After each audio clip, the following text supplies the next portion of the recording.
10 नवंबर 2025 शाम के तकरीबन 6:50 भारत की राजधानी दिल्ली अपनी रोजाना की रफ्तार में थी। पुरानी दिल्ली का वो इलाका जो हमेशा से जिंदा दिली और चहल पहल का प्रतीक रहा है, अपनी ही धुन में मगन था। लाल किला मेट्रो स्टेशन के पास गाड़ियों की कतारें थीं, लोग दफ्तरों से घर लौट रहे थे और पास के बाजारों में खरीदारी का शोर था। किसी को अंदाजा नहीं था कि अगले ही पल इसी शोर के बीच एक ऐसी खामोशी पसरने वाली है जिसकी गूंज पूरे देश को हिला कर रख देगी। एक जोरदार धमाका और सब कुछ बदल गया। एक सफेद रंग की हुंडई i20 कार आग के गोले में तब्दील हो चुकी थी। धमाका इतना शक्तिशाली था कि आसपास खड़ी कई गाड़ियां और ऑटो रिक्शा भी उसकी चपेट में आकर जलने लगे। धुएं और आग की लपटों के बीच सिर्फ चीखें थीं और हवा में घुला था बारूद और दहशत का जहर। इस हादसे में 12 से ज्यादा लोगों की जानें चली गईं और 20 से ज्यादा लोग जिंदगी और मौत के बीच झूल रहे हैं। लेकिन ये कहानी सिर्फ एक आतंकी हमले की नहीं है। ये कहानी है उन अनसुलझे सवालों की, उन सबूतों की जिन्हें शायद नजरअंदाज किया जा रहा है, और उस सच्चाई की जिसे सिस्टम की मोटी दीवारों के पीछे दबाने की कोशिश हो रही है। इस केस में आगे जो होने वाला है वो न सिर्फ ढेरों सवाल खड़े करेगा, बल्कि ये भी दिखाएगा कि कैसे सच के नाम पर एक दूसरा नैरेटिव गढ़ा जा सकता है। इसे समझने के लिए हम इस केस से जुड़े हर पहलू की गहराई से बात करेंगे और वो सवाल उठाएंगे जिनका जवाब शायद कोई नहीं देना चाहता। इसलिए मेरी गुजारिश है कि इस वीडियो को अंत तक जरूर देखिएगा। 10 नवंबर की शाम जब लाल किला मेट्रो स्टेशन के पास ट्रैफिक सिग्नल पर एक सफेद i20 कार रुकी हुई थी, तभी उसमें एक भीषण विस्फोट हुआ। धमाके की खबर मिलते ही दिल्ली पुलिस, एम्बुलेंस और फायर ब्रिगेड की गाड़ियां मौके पर पहुंच गईं। घायलों को तुरंत पास के LNJP अस्पताल ले जाया गया, जहां इमरजेंसी घोषित कर दी गई। कुछ ही घंटों में मामले की गंभीरता को देखते हुए देश की सबसे बड़ी जांच एजेंसी NIA यानी नेशनल इन्वेस्टिगेशन एजेंसी ने इस केस को अपने हाथ में ले लिया। केंद्रीय गृह मंत्री ने देर रात घटनास्थल का दौरा किया और घायलों से भी मिले। प्रधानमंत्री ने इस हमले की निंदा की और दोषियों को सजा दिलाने का वादा किया। इसके पीछे के षड्यंत्रकारियों को बख्शा नहीं जाएगा। दिल्ली समेत देश के कई बड़े शहरों में हाई अलर्ट जारी कर दिया गया। पहली नजर में ये एक सीधा साधा आतंकी हमला लग रहा था, जिसका मकसद देश की राजधानी में दहशत फैलाना था। लेकिन जब जांच आगे बढ़ी तो कहानी में ऐसे मोड़ आने लगे जिसने पूरे केस की दिशा ही बदल दी। जांच के कुछ ही दिनों बाद पुलिस ने एक थ्योरी पेश की जिसने सबको चौंका दिया। सूत्रों के हवाले से खबर आई कि ये एक फिदाई यानी आत्मघाती हमला था। पुलिस के अनुसार कार चलाने वाला शख्स, जिसकी पहचान डॉक्टर उमर मोहम्मद के रूप में हुई, उसने खुद को कार के साथ उड़ा लिया। इस थ्योरी को मजबूत करने के लिए पुलिस ने घटनास्थल से मिले एक कटे हुए हाथ का जिक्र किया, जो कथित तौर पर हमलावर का था। लेकिन क्या यह थ्योरी उतनी ही सीधी है जितनी दिखाई देती है, या फिर ये किसी बड़ी कहानी को छुपाने के लिए गढ़ा गया एक आसान नैरेटिव है? चलिए इसे गहराई से समझते हैं। आत्मघाती हमलों का एक पैटर्न होता है। हमलावर का मकसद ज्यादा से ज्यादा लोगों को मारना होता है, इसलिए वो भीड़-भाड़ वाली जगहों जैसे बाजार, धार्मिक स्थल या किसी रैली को निशाना बनाते हैं।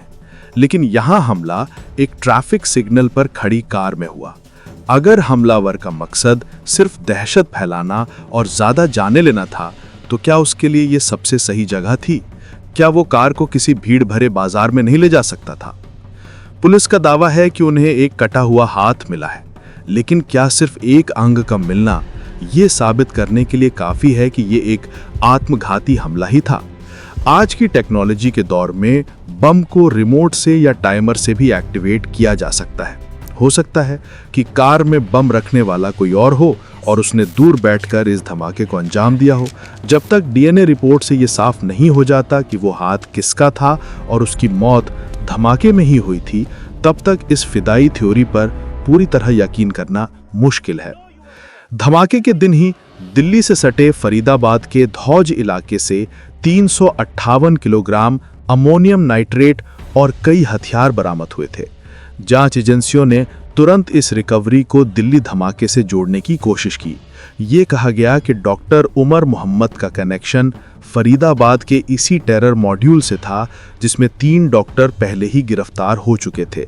लेकिन यहाँ एक बहुत बड़ा लेकिन है। दिल्ली पुलिस ने आज तक इस बात की औपचारिक पुष्टि नहीं की है कि फरीदाबाद से मिली विस्फोटक सामग्री और दिल्ली ब्लास्ट के बीच कोई सीधा संबंध है। अगर ये दोनों घटनाएं एक ही साजिश का हिस्सा थीं, तो जांच एजेंसियां इस लिंक को साबित करने के लिए ठोस सबूत पेश क्यों नहीं कर पा रही हैं? कहीं ऐसा तो नहीं कि 2 अलग-अलग मामलों को जोड़कर एक आसान कहानी बना दी गई हो ताकि केस को जल्दी सुलझा हुआ दिखाया जा सके? जांच में पता चला कि जिस i20 कार में धमाका हुआ वो हरियाणा नंबर की थी और मोहम्मद सलमान नाम के शख्स पर रजिस्टर्ड थी। जब सलमान को गुरुग्राम से पकड़ा गया तो उसने बताया कि उसने अपनी कार पुलवामा के रहने वाले तारिक नाम के एक व्यक्ति को बेच दी थी। यहाँ इंटेलिजेंस की एक बड़ी नाकामी साफ नजर आती है। एक कार जिसे कश्मीर के किसी व्यक्ति को बेचा गया, वो देश की राजधानी के सबसे संवेदनशील इलाके में बिना किसी रोक टोक के कैसे पहुंच गई? क्या हमारी सुरक्षा एजेंसियों के पास ऐसे वाहनों को ट्रैक करने का कोई सिस्टम नहीं है? लाल किला जैसा इलाका जो हमेशा से आतंकियों के निशाने पर रहा है, वहां सुरक्षा में इतनी बड़ी चूक कैसे हो सकती है? ये सवाल सिर्फ पुलिस की जांच पर नहीं, बल्कि हमारी पूरी इंटेलिजेंस व्यवस्था पर उंगली उठाता है। ठीक मनीषा केस की तरह इस केस में भी शुरुआती जांच को लेकर कई सवाल खड़े होते हैं जो एक पॉसिबल लीपापोती या लापरवाही की ओर इशारा करते हैं। क्राइम सीन का प्रबंधन। धमाके के तुरंत बाद की तस्वीरें और वीडियोस में घटनास्थल पर भारी भीड़ और अफरा तफरी दिखाई देती है। ऐसे में यह सवाल उठना लाजमी है कि क्या क्राइम सीन को उस तरह से सुरक्षित किया गया जैसा कि फोरेंसिक जांच के लिए जरूरी होता है? क्या शुरुआती कयास में कोई अहम सबूत जैसे टायर के निशान, कोई और संदिग्ध वस्तु या हमलावर से जुड़ी कोई चीज नष्ट कर दी गई? पुलिस ने अपनी शुरुआती रिपोर्ट में कहा था कि कार के पीछे विस्फोट हुआ और मौके पर कोई बड़ा गड्ढा नहीं बना। ये जानकारी भी धमाके के प्रकार को लेकर कई सवाल खड़े करती है। सीसीटीवी फुटेज का अधूरा सच। पुलिस का कहना है कि वो सीसीटीवी फुटेज की जांच कर रही है, लेकिन क्या लाल किला जैसे हाई सिक्योरिटी जोन के सारे कैमरे काम कर रहे थे? क्या पुलिस को कार के आने जाने का पूरा रूट मिल पाया है? या फिर जैसा कि अक्सर होता है, अहम कैमरे के खराब होने की बात कहकर मामले को दबा दिया जाएगा? बयानों में विरोधाभास। शुरुआती रिपोर्ट्स में कार में 3 लोगों के सवार होने की बात सामने आई थी, लेकिन बाद में पुलिस ने फिदाई हमलेवर की थ्योरी पर फोकस कर लिया। तो फिर बाकी 2 लोगों का क्या हुआ? क्या वो सिर्फ एक अफवाह थी या फिर कहानी का कोई ऐसा हिस्सा है जिसे जानबूझकर छुपाया जा रहा है? तो ये पूरा केस क्या दिखाता है? ये दिखाता है कि कहानी में इतने झोल हैं कि सच किसी एक थ्योरी में फिट नहीं हो पा रहा है। थ्योरी नंबर 1 यानी आधिकारिक थ्योरी, ये एक फिदाई हमला था जिसे डॉक्टर उमर मोहम्मद ने अंजाम दिया और उसका ताल्लुक एक बड़े आतंकी मॉड्यूल से था। थ्योरी नंबर 2 यानी रिमोट ब्लास्ट थ्योरी, कार में बम पहले से रखा गया था और उसे रिमोट से उड़ा दिया गया। हमलावर कभी मौके पर था ही नहीं।